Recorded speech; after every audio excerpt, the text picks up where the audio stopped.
Всю свою жизнь он посвятил медицине, национальному движению крымских татар и интересам своего народа. Фуат Аблемитов родился в Ахмеджите в 1937 году в разгар жестоких репрессий.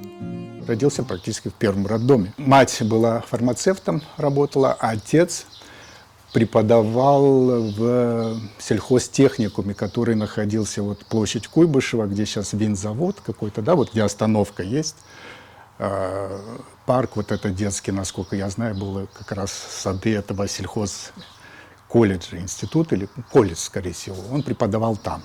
Когда Фуату исполнился год, его отца Якуба Аблемитова расстреляли в числе врагов народа. Мать, опасаясь преследований, перебралась с 2 детьми в Турцию, затем в Румынию, где их несколько лет укрывали от советской власти. Но чтобы не подвергать соотечественников опасности, женщине пришлось сдаться. И в 1949 году семью депортировали в Узбекистан. Детство и юность Фуата Аблемитова прошли на чужбине. Несмотря на все сложности, он всегда стремился к знаниям. Было стремление учиться, получить образование. То есть пока старший брат работал там на заводе токарем, Фуат поступил в мединститут, одновременно и работал там на скорой фельдшером, получил специализацию, стал невропатологом. Был хорошим специалистом очень. Затем заведовал неврологическим отделением, насколько я помню, это 16-я городская больница, новая, большая, крупная. В Москве он у Шмидта, это был директор неврологии, защитил кандидатскую диссертацию. Там тема была посвящена заболеваемости сосудистой патологии, инсультами после ташкентского землетрясения. Он был авторитетным врачом, кандидатом медицинских наук, первоклассным невропатологом. Но чувство несправедливости по отношению к своему народу, боль за расстрелянного отца привели его в национальное движение. Он был такой интеллигентный очень человек, да, и очень такой вот чувствительный, чтобы все было по закону, по справедливости, да, вот он очень был такой вот очень педантичный и в то же время очень целеустремленный, да, такой вот, может быть, какое-то упрямство, но он шел к своей цели.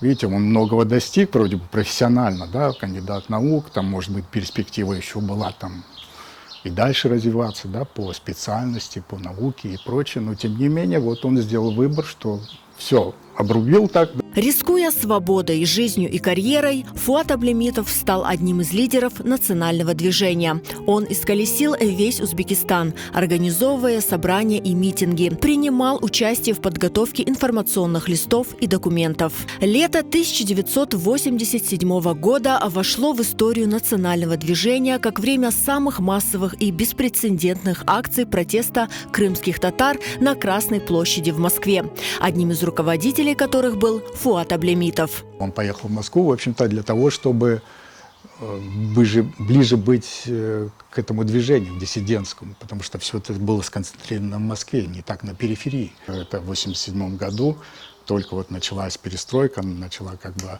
первая вот такая демонстрация, когда такая масса людей вдруг на Красной площади, такой митинг, да, с требованием там вернуть на родину, решить этот вопрос крымско-татарский.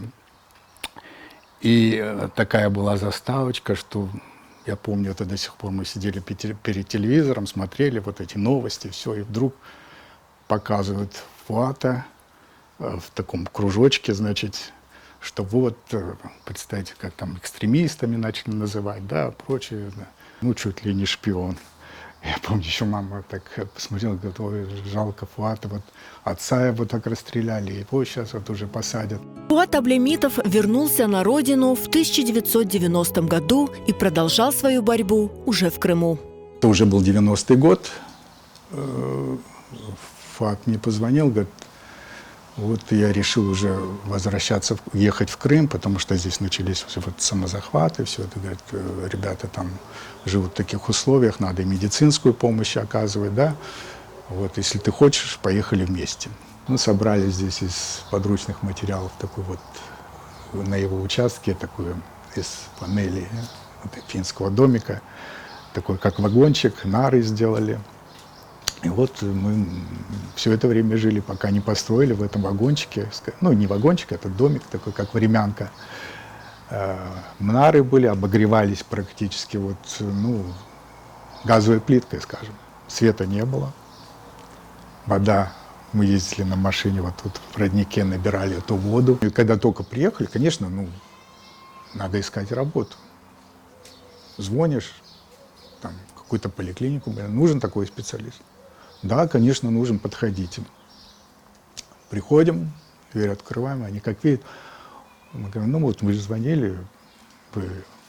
Ой, вы знаете, да, ну вот, кстати, буквально вот перед вашим приходом, ну вот мы уже вот взяли. Борьба за права народа стала для Фуата Аблямитова смыслом всей его жизни. Семью он так и не создал. Как он мне сказал, что семью, в общем-то, не заводил, что если будут дети, семья, ты будешь уже связан по рукам, скажем, да, будешь думать о детях, о семье, о их будущем. И там он говорит, я не хочу приносить жертву, чтобы мои дети мучились вот в этом тоталитарном государстве. Потом он стал депутатом, да, вот эта вот группа, когда была, 14, по-моему, да, депутатов было. То есть первый период это было, вот, скажем, выживание, да, в тех условиях войны, а потом вот становление, скажем, да, чтобы стать вот хорошим специалистом, хорошим, но конечная цель все-таки это была вот, да, возвращение на родину и борьба за возвращение. В этом доме по соседству Сердар-ага 17 лет жил Фуат Аблямитов. Этот дом, хоть и выглядит сегодня по-другому, напоминает о человеке, который был примером во всем. Для меня это напоминание, вот эти ели мы посадили, они были тогда вот такие, а сейчас огромные. То есть время прошло, оно как-то... мгновение, скажем так. Чему вы у него научились? То, что главное быть порядочным человеком, честным. И он был такой, и от других он требовал, и, скажем, это для него, наверное, был главный критерий.